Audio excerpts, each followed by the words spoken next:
What I quickly realized is if you stay silent and don't stand up and speak up, then you're not able to change the game. We want to be on top of that podium so we could shout out about how we want to make the world a better place. We created the Sports Leadership Academy because I didn't want to just teach a young girl how to kick a soccer ball. I wanted to teach her how to, walk into a room and own it. What we should be talking to young girls about is leadership and how to help others and how to uplift a community and how to be a great teammate and how to deal with adversity and all the other gifts that sports teach us, and to do it in a more overt fashion. And so that was really the catalyst behind the Leadership Academies is, gosh, sports teaches you everything about life that you're gonna need in this next phase. Julie, you were a midfielder for the U.S. national team during what's been described as the golden age for women's soccer. There weren't a lot of female soccer players to look up to when you were growing up. Who was an ally for you when you were fighting for better conditions and more support for women's soccer? Oh my gosh, how many days do we have to talk about Billie Jean King, Katie? The first time I met her, I heard her story about their round table of 9 with women's tennis and how they broke away and they signed these $1 contracts. And I said, oh my gosh, Billie, we have the same issues going on with women's soccer right now. In typical Billie Jean King fashion, she turns to me and says, well, what are you doing about it, Foudy? In her roaring voice, she's like, you have the power. And I was blown away. You seem like a natural-born leader in so many ways. Was it always a part of you? The first time I felt like a leader was when I spoke up and was not worried about the repercussions. What was it that you stood up and spoke up about? Equal pay, equitable treatment. These things that off the field we had so much angst about. What I quickly realized is if you stay silent and don't stand up and speak up, then you're not able to change the game.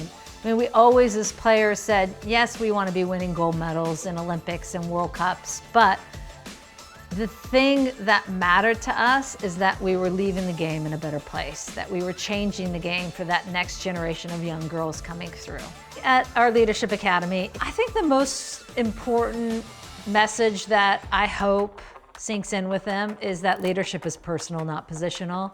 I think we grow up as women thinking, oh, I need to be in a position of power. Our message is you just need to be you, gloriously you. A typical day at our Leadership Academy is they play whatever sport. We do various sports, so they play on the field for a couple hours in their various sport.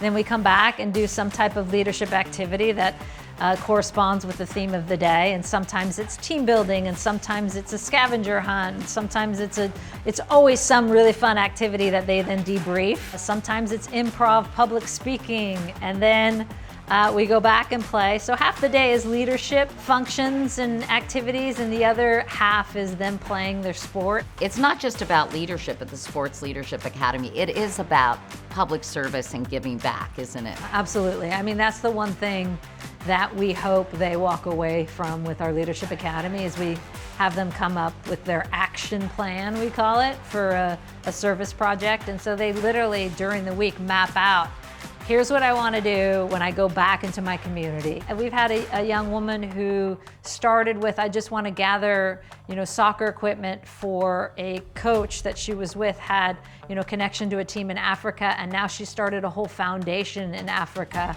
through that equipment drive. So it is about taking that first step and getting them just to think that way. And that's why we do the action plan and trying to get them to actually do service when they go back into their communities. Tell me about your involvement in Angel City FC, an expansion team of the Women's National Soccer League. We all came in as former players, as now owners. So talk about a full circle moment where we've gone from, rattling the cage to have a women's professional league to now we're sitting in an ownership position. You seem like a natural-born leader in so many ways, and in fact, your teammates refer to you as Loudy Foudy. Where did that confidence come from? Was it always a part of you? I think from my vocal cords, first and foremost. You don't get called Loudy or Rowdy Foudy without really good vocal cords. And then I think I was blessed with a willingness to speak up and stand up and say what I wanted to say.